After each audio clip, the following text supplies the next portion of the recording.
तो हम लास्ट के दो वीडियो अगर डिस्कस करने के लिए ट्राई करें, वहाँ पे हम देखें कि हमें फैक्टर्स कैसे डिस्प्ले करना है।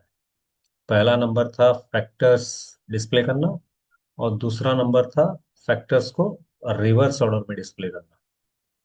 ठीक है। तो इसी प्रोग्राम में अगर आपका कुछ डाउट नहीं है, तो अभी जो क्वेश्चन हम करेंगे ये क्वेश्चन आप इजीली सॉल्व कर सकते हैं। क्वेश्चन ये है कि write a programme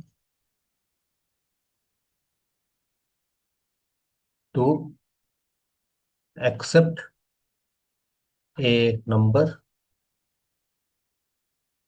and display the number of factors। ठीक है। तो इसका एक्सपेक्टेड आउटपुट पहले लिखते हैं। एक्सपेक्टेड आउटपुट, तो मैसेज आएगा पहले enter a number.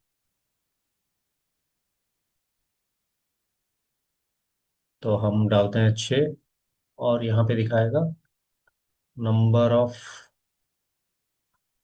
Factors are 4, क्योंकि 6 का 4 ही फैक्टर है। तो आप एक बार वीडियो को पॉज करके अपने हिसाब से ट्राई कीजिए, नहीं हुआ तो फिर यहाँ पे एक्सप्लेनेशन देखिए। ठीक है। तो अब हम क्या कर रहे हैं, तो हम ऑलरेडी जानते हैं कि अगर फैक्टर्स निकालना है तो हमें वो नंबर को, जो नंबर हम एक्सेप्ट करना चाहते हैं, जैसे कि यहाँ पे हम नंबर एक्सेप्ट कर रहे हैं 6, इसको हमें 1 से स्टार्ट करके हर नंबर से डिवाइड करना होगा और चेक करना होगा कि इसका रिमाइंडर 0 है कि नहीं।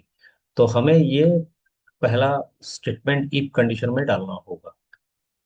ठीक है। तो इसके हिसाब से अगर हम जाएं, तो यहाँ पे 6 mod 5 equal to 0, 6 mod 6 equals to 0। तो हम क्या करना चाहते हैं, हम इसको टेस्ट करेंगे। अगर ये ट्रू हुआ तो हम क्या करेंगे, एक काउंटर यूज करेंगे जो कि एक एक बढ़ाते जाएगा। मतलब अगर हमारा रिमाइंडर या कंडीशन ट्रू हुआ, हम यहाँ पे एक इंक्रीज करेंगे, तो ये 1 हुआ। तो ये भी ट्रू है, तो अगर ये ट्रू है तो फिर और एक 1 ऐड करेंगे, तो ये बन जाएगा कितना, 2। ये भी ट्रू है, अगर ये भी ट्रू है तो इसमें फिर 1 ऐड करेंगे, क्योंकि हर ट्रू के साथ हमें एक इंक्रीज करना है। तो ये कंडीशन फॉल्स है, तो ये अगर फॉल्स है इसको छोड़ देना है। अगर ये भी फॉल्स है तो इसको भी छोड़ देना है। तो लास्ट में क्या है, 6 मॉड 6 इक्वल्स टू 0, ये कंडीशन ट्रू है। तो अगर ट्रू है तो हमें फिर एक इंक्रीज करना है। तो क्वेश्चन ये है कि हम इंक्रीज कहाँ पे करें। हम अभी तक जितना भी पढ़ चुके हैं, अगर हमें इंक्रीज का कॉन्सेप्ट कहीं पे आना चाहिए, तो हम वहां पे एक वेरिएबल यूज करते हैं। तो आप बोल सकते हो कैसे। जब भी आप आई को इंक्रीज कर रहे हैं तो आई इक्वल टू आई प्लस 1 लिख रहे हैं, है ना। ये आप इंक्रीज कर रहे हैं। जैसे कि अगर पीछे की तरफ हम जाएं तो यहाँ पे आपको वैल्यू डिक्रीज करना था, इसके लिए हम क्या लिखे, आई इक्वल टू आई-1। लेकिन ऊपर की तरफ अगर हम जाएं तो यहाँ पे एक वैल्यू इंक्रीज करना था, इसके लिए हम आई इक्वल टू आई+1 किए। तो एक इंक्रीज करना है तो आपको एक वेरिएबल चाहिए जहां पर भी इंक्रीज या डिक्रीज कर सकते हैं आप। तो इसके लिए हमें यहाँ पे क्या करना होगा, एक एक्स्ट्रा वेरिएबल बनाना होगा। एक्स्ट्रा वेरिएबल का मतलब है, नंबर के लिए एन ले रहा है, लूप के लिए आई ले रहा है, और एक वेरिएबल एक्स्ट्रा लेना है जो कि सी या और कुछ बना सकते हैं आप। तो यहाँ पे एक इनिशियल वैल्यू होना चाहिए, क्योंकि इस वैल्यू के साथ हर टाइम एक को इंक्रीज करेगा। जैसे कि यहाँ पे आई का इनिशियल वैल्यू क्या होता है, आई का इनिशियल वैल्यू होता है 1। उसी तरह यहाँ पे अगर इनिशियल वैल्यू नहीं हुआ तो हम ये लाइन नहीं लिख सकते, क्योंकि जो सी है, सी के साथ हमें क्या ऐड करना है, 1। ठीक है। तो हमें ये स्टेटमेंट लिखना होगा जिसकी वजह से कि ये वैल्यू इंक्रीज करेगा। और क्वेश्चन ये है कि सी का इनिशियल वैल्यू क्या होगा। सी का इनिशियल वैल्यू हमेशा 0 होगा। रीजन क्या है, कि जब ये कंडीशन ट्रू होगा उसके साथ 1 इंक्रीज करेगा। ठीक। तो ये एक्सप्लेनेशन आपको समझ में आया शायद। तो अब मैं प्रोग्राम लिख रहा हूँ। प्रोग्राम लिखने के बाद जब मेमोरी आउटपुट या प्रोग्राम को रन करेंगे तब समझ में आएगा कि हम कर क्या रहे हैं। तो प्रोग्राम, तो variable N equal to parse int, bracket में प्रॉम्प्ट, और मैसेज में एंटर ए नंबर। ठीक है। और यहाँ पे क्या होगा, हम वेरिएबल, एक वेरिएबल लेते हैं सी इक्वल टू 0 बनाते हैं। तो सी जीरो बन गया। तो अब सी जब जीरो हुआ, एक लूप चलाते हैं जहां पर कि हम for variable I equal to one से स्टार्ट करेंगे, i less than equal to n तक जाएंगे, और i equal to I plus one करेंगे, कॉली ब्रैकेट। अगर ये कंडीशन ट्रू हुआ तो अंदर घुसेगा, मतलब लूप के अंदर जाएगा और यहाँ पे चेक करेगा N mod I double equal to zero है कि नहीं। अगर है तो हमें क्या करना है, सी को इंक्रीज करना था, सी प्लस वन। ठीक है, कॉली ब्रैकेट क्लोज और कॉली ब्रैकेट क्लोज। तो यहाँ पे हमें क्या मैसेज देना है, यहाँ पे हमें मैसेज देना है कंसोल डॉट लॉग, तो नंबर ऑफ फैक्टर्स आर, कितना, जो भी है आपका सी। ठीक है, तो होप आपको इतना तो समझ में आ चुका है। तो मैं पहले प्रोग्राम को रन नहीं कर रहा हूँ, यहाँ पे मेमोरी आउटपुट ट्राई करते हैं करने के लिए। तो यहाँ पे लिख दे रहा हूँ मेमोरी, और यहाँ पे बना दे रहा हूँ आउटपुट स्क्रीन। ठीक है, तो यहाँ पे आउटपुट स्क्रीन हो गया। तो अभी पहले क्या है, ये लाइन काम करेगा, वेरिएबल एन। तो एन के लिए एक जगह बनाते हैं, फिर प्रॉम्प्ट में एक मैसेज आता है, प्रॉम्प्ट में एक मैसेज देते हैं एंटर ए नंबर। तो अगर नंबर एंटर करना है तो हम डालते हैं वही सिक्स, और सिक्स जाके कहाँ पे स्टोर हो जाएगा, एन में, जो कि स्ट्रिंग में था और अभी पारसाइट टी की वजह से इंटीजर में कन्वर्ट हो गया। तो variable C equal to zero, तो सी आते हैं यहाँ पे, और यहाँ पे किसको, इसको जीरो बना देते हैं। ये भी हो गया। अब स्टार्ट करते हैं यहाँ से for loop, variable I equal to one, तो आई के लिए एक वन, और यहाँ पे condition one less than equal to six, I less than equal to N, मतलब आई में है वन, एन में है सिक्स, वो one less than equal to six, condition क्या है, ट्रू है। ट्रू होने पे ये कहाँ जाएगा, ब्रैकेट के अंदर, एंटर इनटू फॉर ब्लॉक। फिर यहाँ पे आया if six mod one equal to zero, condition क्या है, ये भी ट्रू है। अगर ट्रू है तो फिर ब्रैकेट के अंदर जाएगा, एंटर इनटू इफ ब्लॉक।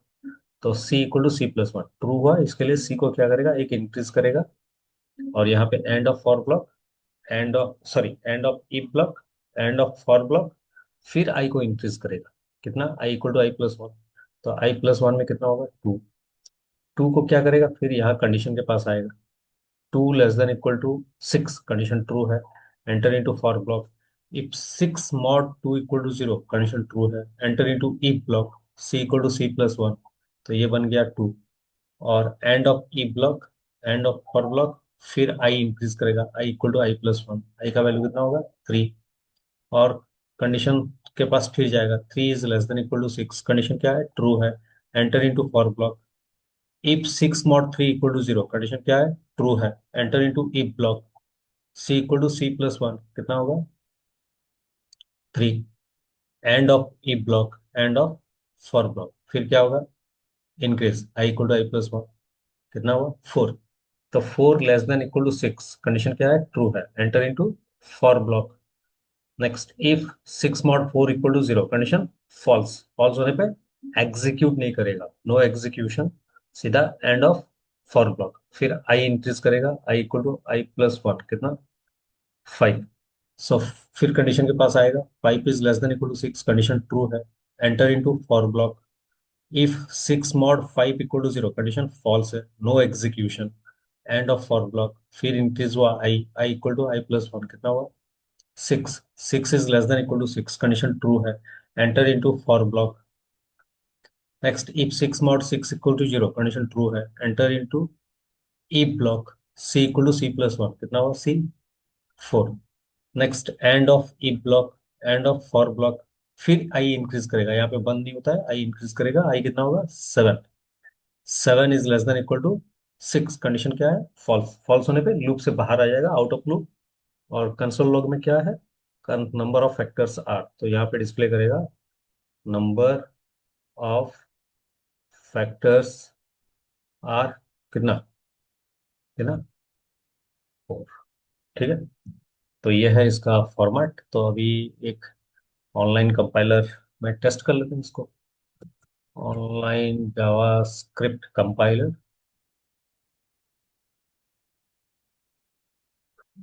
तो इसको राइट साइड में ले जाते हैं। ठीक है, और इसको हटा देते हैं। तो variable N equal to pass int prompt enter a number. ठीक है, सेमीकोलन। और यहाँ पे वेरिएबल सी इक्वल टू 0। फिर for variable I equal to 1, I less than equal to N, I equal to I plus 1। और यहाँ पे curly bracket start.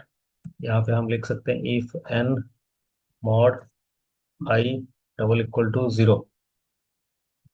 फिर कर्ली ब्रैकेट यहाँ पे c equal to C plus 1। और यहाँ पे हम लिख सकते हैं console dot log number of factors are comma c. ठीक है, इसको एक्सप्लेन दे देता हूँ। तो यहाँ पे रन करते हैं। तो एंटर नंबर आया। तो अगर हम यहाँ पे 6 एंटर करते हैं तो ये दिखाएगा 4। उसी तरह और एक बार अगर रन कर रहे हैं, नंबर ऑफ फैक्टर्स 4 में 3 दिखाएगा। उसी तरह अगर नंबर ऑफ फैक्टर्स में 36 एंटर करते हैं तो कितना आएगा? 36। 36 डिवाइड होता है 1 से, 2 से, 3 से, 4 से, 6 से, 12 से, 18 से, 36 से। तो किस किस से डिवाइड हुआ? तो यहाँ पे लिखते हैं किस किस से डिवाइड हुआ। 1, 2, 3, 4, 9, नहीं 6, 9, 12, फिर 18, फिर 36। तो कितना? 1, 2, 3, 4, 5, 6, 7, 8, 9। देखते हैं कितना दे रहा है। ठीक है, तो ये प्रोग्राम अभी सही है। तो यहाँ पे और एक चीज सीखते हैं अभी। तो जब भी हम i equal to I plus one लिखते हैं, जब भी हम i equal to I plus one लिखते हैं, तो इसको हम डायरेक्टली i प्लस प्लस लिख सकते हैं या प्लस प्लस आई लिख सकते हैं। अगर इंडिपेंडेंटली इसको यूज कर रहे हैं तो यहाँ पे कोई फर्क नहीं आएगा। लेकिन ये अगर और किसी के साथ यूज होगा, सपोज मैं लिख रहा हूँ c equal to I plus plus plus plus plus i, तो यहाँ पे फर्क आंसर आएगा। ठीक है, तो अभी इसके ऊपर हम डिस्कस नहीं करते हैं। हम डिस्कस कर रहे हैं इसको, i equal to I plus one को मैं आइदर आई प्लस प्लस लिख सकता हूँ या प्लस प्लस आई लिख सकता हूँ। मतलब यहाँ पे जो स्टेटमेंट है ये वाला, इसको हम यहाँ पे लिख सकते हैं आई प्लस प्लस। ठीक है, अरिथमेटिक ऑपरेटर में हम पढ़े थे इंट्रोडक्शन के चैप्टर में। तो यहाँ पे मैं क्या कर रहा हूँ, जो हमारा ऑनलाइन कंपाइलर है उसमें मैं चेंज कर रहा हूँ। I equal to I plus one नहीं लिख के मैं यहाँ पे लिखूंगा आई प्लस प्लस। चॉइस आपका कैसे लिखेंगे। तो यहाँ पे मैं लिखूंगा सी के बदले सी प्लस प्लस। ठीक है, अब रन करते हैं। अगर 6 डाला तो 4 दिखाया, अगर 10 डाला तो 4 दिखाएगा। ठीक है, तो होप आपको समझ में आ चुका है। तो इसको अच्छी तरह प्रैक्टिस कीजिए। नेक्स्ट नंबर जो हम करेंगे इसी के रिलेटेड होगा। अगर आप इसको अच्छी तरह प्रैक्टिस किए होंगे, नेक्स्ट नंबर आराम से कर पाएंगे।